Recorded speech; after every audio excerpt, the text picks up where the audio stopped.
Welcome to Generous Life, where generosity lived in the name of Christ is celebrated. From the everyday generosity that helps make someone's bad day livable, to the extraordinary generosity permanently changing lives, here at Generous Life we salute all. Generous Life seeks to enable everyone, from philanthropists to everyday people, to live generously the way God desires. We want Generous Life to be your regular encouragement in living a generous life. You'll hear inspirational stories of everyday generosity that will encourage and further your spirit of giving. Let us help you live your generous life today. Welcome to Generous Life. I'm your host, Tom Clegg, along with Ryan Northfield at the board. We are celebrating generosity because that's what we do on this show, celebrating the simple things that make somebody's life a little bit more bearable, to the kinds of generous living that changes the world. And it's that kind of living that we're talking about today. We have the privilege of having on the show author and professor Jaime Janosz. She is professor of communications at Moody Bible Institute and author of the brand new landmark book, When Others Shuddered. And in this fascinating book, she tells the stories of 8 incredible women who literally did, because of their faithfulness and determination, sacrifice, and above all, generosity, change the world they were living in. Some of these names you'll recognize immediately. Others are going to be names you're going to remember from this program going forward. Jaime makes her home in Chicago, Illinois, along with her family, her husband and children. When she's not on our show, she's writing all kinds of articles and journal entries and teaching at the Moody Bible Institute. So please welcome to our program, Jaime Janosz. And Jaime, how was it that you came about deciding to write this book on these 8 women? Well, I started with one woman in particular. Her name is Emma Dreyer. And she's a little-known co-founder, I would say, of Moody Bible Institute in Chicago, where I work. And I'd often heard the story of Emma and how she had helped D.L. Moody start the school. And so I was interested in learning more. And what happened as I started that is that one woman led to another woman's life, led to another one. So I ended up with this kind of connected stories of 8 different women.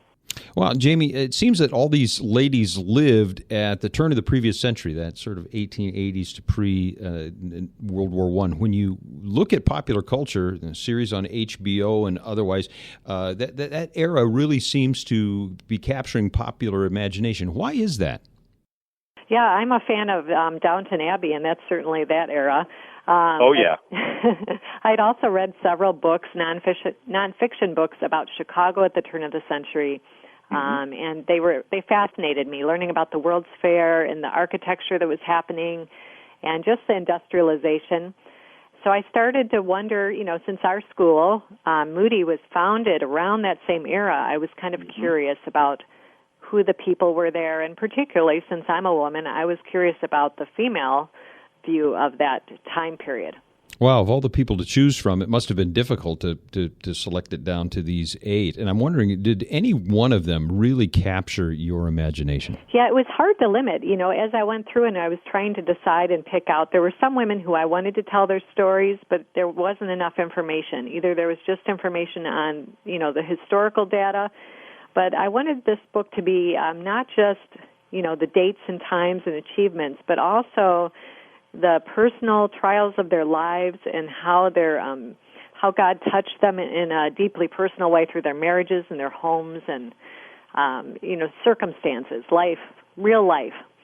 So I was struggling with that a little bit.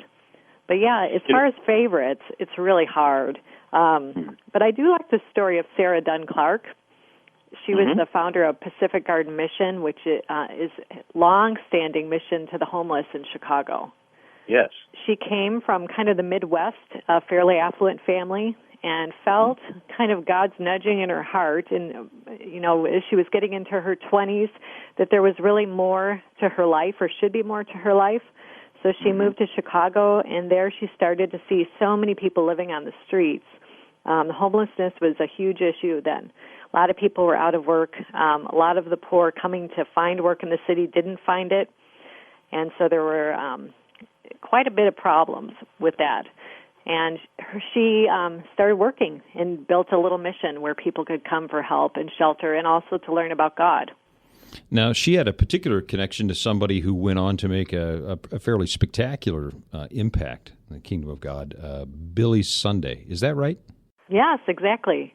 Yeah, it was really interesting to find out all the people whose lives were changed because of the mission and still are. It still exists today in a much bigger fashion than when Sarah started it. But yeah, Billy Sunday was a former Chicago White Stockings player back in the day. And he was with some buddies, and they were kind of wandering the streets and happened on some people from the mission who were singing and preaching. And he stopped and sat down to hear, and his buddies wanted to leave, and he said, "No, you go on." And he said that Sarah's singing and the group that was speaking touched his heart so much he wanted to know about Jesus. So that day was pivotal in his life, and he went on to be a great evangelist. It seems that a lot of the stories here in the book have a connection not only to Chicago, but to Moody Bible Institute. Yeah, and of course, it's probably I'm a little bit biased since I'm connected to the school, but also D.L. Moody was such a big figure of his day into the cities where he was doing evangelism that it wasn't really that surprising. But yeah, his name kept popping up even when I didn't expect it. Because of both the time and the location. Exactly. Well, Jaime, I know you're a professor of communications there at Moody Bible, and I remember back in my education, both my theological education and my general education, that there was a positive emphasis placed on biographies and the value of reading them. Why is it that biographies touch us so deeply? Well, I think people love stories. We like to know what happened before us, not just the events. But we want to know what people were like, and what changed their hearts and lives. And so we're drawn to that. We're curious people, I think. And so I've always been an avid reader of biography. Even when I was a little girl, I remember checking out biographies of famous people. But I started to think about that with stories of the faith. I had read many, many biographies of men, but there aren't quite as many of women that I can just rattle off. So I was interested in trying to raise the consciousness of some women who maybe weren't quite as well known. Jaime, on this program, we celebrate generosity, from the ordinary to the extraordinary. I'm wondering, can you tap into all your research? Maybe there's a couple of stories here you could tell us about where these women were called really to live extraordinary generosity in the name of Jesus Christ. Well, let me see. Nettie McCormick is one of my women, and she was called the wealthiest woman in Chicago at one point. She was married to Cyrus McCormick, who invented the Reaper. And so Isn't that why they call it the McCormick Center, even? Exactly. The McCormick Center and the McCormick Theological Seminary, all of those owe their beginnings to the McCormick family. And they still have a huge foundation that gives to many, many organizations. But she was very a committed Christian and believer. She gave to Moody and to other places. And she didn't want to just give money away to write checks, but she was really involved, and her heart was involved in ministry and making sure it went to places that would use it well and for God's glory. So for her, she was giving out of great, ability. She had a lot of money to give, but she had a quote about how the money isn't really, she didn't want money to be about power, and money wasn't an end in itself, but she wanted it to be used as a way to God. And so for her, leaving that legacy behind was really important. And people said at the end that she really had given herself away as well, because she gave her time and energy to that. And wouldn't we want that to be said at the end of our days, that she gave her all, that he gave his all? Jaime, going to have to stop at this point, take a break, listen to these kind words from our sponsors. I'm on the air with Jaime Janosz, author and professor, author of brand new book, When Others Shudder. Do you want to pick up a copy today? Now take this listen to our very kind sponsors. We'll be right back after this.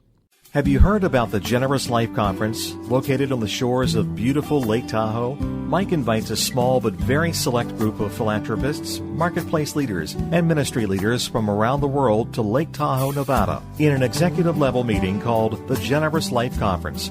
The Generous Life Conference is a very special opportunity to learn and grow from an international group of presenters, practitioners, and generosity architects.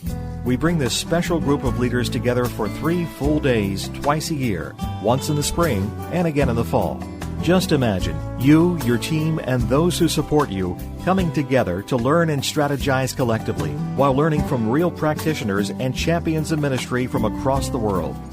You will have time for solid interaction, to reflect, and have a real coming together of your team as you focus on cultivating your ministry's generosity.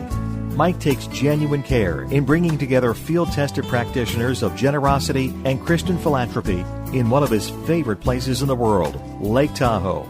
And we want to include you. You can get your invitation and registration information by visiting generouslife.net. Then go to the conference menu selection.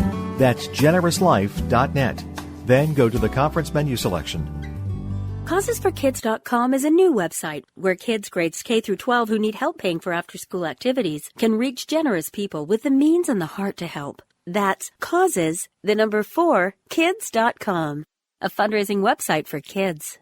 Generosity is a critical step of all Christian ministries. It is essential to healthy discipleship and central to following Jesus. Join us in a learning party as together we explore how to develop a culture of generosity in your ministry's context. You will learn the key elements of cultivating generous stewardship in your life, in the life of your community, and in the lives of your ministry supporters. Imagine God's people heeding His call, eager to serve and give. Cultivating a Generous Culture Workshop is designed for all levels of church and ministry leadership and features engaging presentations, thought-provoking dialogue, and practical tools from seasoned, knowledgeable practitioners. Sign up today for this free introductory training at generouslife.net. Then click on the Conference tab. That's generouslife.net. Then click on the Conference tab. Raising a kid is great. Raising a kid is hard. Raising a kid with a disability, that's both great and hard. But you and 4 of your friends can help a family raising a child with a disability. Go to victorylanecamp.org and check out the High Five Crew. You and 4 of your friends give up a few lattes each month. Donate that money to Victory Lane Camp, and you've helped a child with a disability go to camp with their family. Get your High Five Crew together today by going to victorylanecamp.org. Give up a cup and fill up theirs. Hi, this is Sandy Vidal, Executive Director of Christian Help in Central Florida. Join me as I speak about the generosity of employment. I'll share great employment tips and tricks of the trade, and I'll tell you how Christian Help works to find jobs, reduce hunger, and provide hope for people in need. And we'll talk about how you can get involved. We would like to thank all of our sponsors for making today's show available on this station. It truly is an example of Christ's sacrificial generosity to us all. Welcome back to the second half of Generous Life. I'm your host, Tom Clegg, along with Ryan Northfield at the board, and we're on the air with professor and author Jaime Janosz and her wonderful new book, When Others Shuddered, 8 Women Who Refused to Give Up. Jaime, tell me, what are you hoping that readers will take away from this book? Well, I've had men and women both read the book, but I really wrote it for women that they would feel really encouraged. Because as I read these stories, and many of these women did begin great organizations like the Salvation Army and the Pacific Garden Mission and Moody Bible Institute, but they didn't realize that their lives were really that big and extraordinary when it was happening. Many of them faced really difficult circumstances. And so I was aware as I read it that God was moving in their life and using them in amazing ways when they themselves might have felt very unqualified or even unusable at times. Some of the women, 2 of the women were former slaves. Some of them had difficult marriages that fell apart. Others had health problems. And yet God was there through all of that. So I want our hearts to be encouraged that He's using us, even when we don't necessarily think He is or that we're qualified.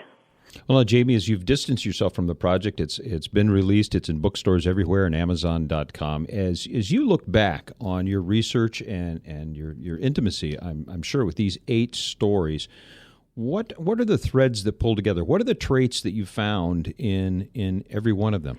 Yes, I found out that they were all great believers in prayer, And I like to think that I am too, but I think it really humbled me and challenged me to think I need to believe that God can and will supply my needs, my daily needs and my big dreams, both.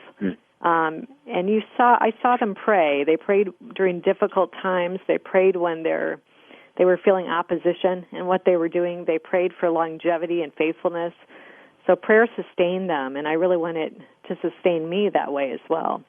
Sometimes I think I forget or don't put the emphasis on it in a personal way. And I also saw that they were just faithful. They were faithful in small things when they thought nobody would notice. Sarah Clark, one of her colleagues, had noticed that she had been sitting on the platform at the mission for services some 1,000 days in a row without missing. Wow. And somebody noticed that and said, we need to have a small celebration for Sarah. And she was kind of stunned by it, but she didn't even realize that anybody would notice that kind of quiet faithfulness. So if we could, through the magic of radio, instead of you and I on the air today, it could be you and one of these 8. Which one of them would you like to have a living conversation with? Wow. I never thought about that. I fell in love with one woman, Mary McLeod Bethune, who was a first African-American graduate of Moody. And she wanted terribly to go to the mission field and was turned down. So she ended up in Florida starting a school and then was a counselor to presidents on behalf of African Americans. And I'd like to talk to her because I got the chance to go see her home. It's open for people to tour in Florida. And I could almost feel her there. I could see how God had taken her through her life, and I'd love the chance. She's very inspiring and positive, and I'd like to talk to her. So what would you ask her? Boy, I would ask her I think I would ask advice, like what she would say to a younger woman, how to hang on when things seem difficult, or what I should try to leave behind. I would ask that type of advice because I think she left a great legacy. Jaime, do you think that our world today, our families, our churches, our schools, our society, are we still producing women like this today? Oh, yes. I see young women. I have the privilege of working with young women all the time whose hearts are just beating for the lost. At Moody we have a new major to victims of sexual exploitation, human trafficking major, we call it for short. And these women, their heart's desire is to go serve and to help abused women, which was very similar to the women in this book. So I watch them today, and I know that they're doing the same things. They're dedicated, they love God, they want their whole lives to count. Wow, and shouldn't we all? Yeah. So, Jaime, if I could take it a step further from a conversation with you and one of them, if these 8 women who really laid down their lives. I mean, you've made the case, and it's so convincing, but you think of Emma Dreyer, who lost everything in the Chicago fire and then, turned around and made Moody Bible Institute possible, to, Nettie McCormick that you mentioned, who fabulously wealthy widow who, to this day, even in her departure, is still funding the work of the Kingdom of God around the world. If these 8 could be brought in and sat in a panel to speak to us today, to persons of faith, about our lives, our priorities, and our generosities, what are the sort of things that you think they would say? Well, I think they might be saying that we need to look around us and see what we can do and the work that God has set before us. And I think it's different for each woman. Like each woman in that book was called to make a difference in a unique way. And I think God has unique opportunities for us. I was talking to one woman who said, well, I don't have degrees. I don't have a college degree. I'm not certified. And sometimes we let that stop us. But there are people in our lives that we're able to touch in a way that nobody else can. And so I think we need to be very conscious of the fact that God can use us no matter where we are, and that He will honor that and grow it in ways we can't even imagine. So where did the title come from, When Others Shuddered? The title came from research when I was researching Emma Dreyer, and she was writing a letter confronting Dale Moody. she was very outspoken and kind of a feisty woman, not shy at all. And I like her already. And D.L. Moody was off doing a lot of evangelistic campaigns and had left her behind in Chicago to finish raising money for the school. And he sent back word to Chicago that he didn't think it was going to work out and maybe they should quit that work and he would just continue in New York. And Emma was very upset and angry, and she wrote him a confrontational letter, basically saying, when others shuddered, I believed, and I hung on, and I worked, and said, you need to get back here and do the school. That sparked a big controversy. He quit for a little bit, came back, but without that letter, I think the school might not have happened. Give us 100 more just like her. Well, Jaime, Janosz, it's been such a delight to have you on the program today. God richly bless you and bless this book. Put it in the hands of many people that they can be as encouraged as I am today by just listening to you barely scratch the paint on what the core message of this wonderful book, When Others Shuddered. Pick one up today, folks, Amazon.com or anywhere the quality books are sold. Jaime, we hope to have you back on the program again sometime real soon. Until then, I'm Tom Clegg, your host. This is Generous Life. You want to find out more, stop by our website, generouslife.net. That's generouslife.net. You can pick up all kinds of great resources there to help you grow in generosity. So, friends, until tomorrow, this is Generous Life. We'll see you then. Generous Life is built on the belief that God cares deeply about the generosity of His children. God has loved His children generously through the work of Jesus Christ, and as such, we seek to reflect that generous love to each other and the world. Because generosity is often thankless and difficult to live out, we want Christians to be encouraged in their daily acts of generosity. We want Christians to equip one another by sharing their goals, including their triumphs and challenges. We pray that Generous Life would be a blessing to you as you seek to love God with your generous life. Please return to this station each week as we bring a new inspirational guest to encourage you in your generous life.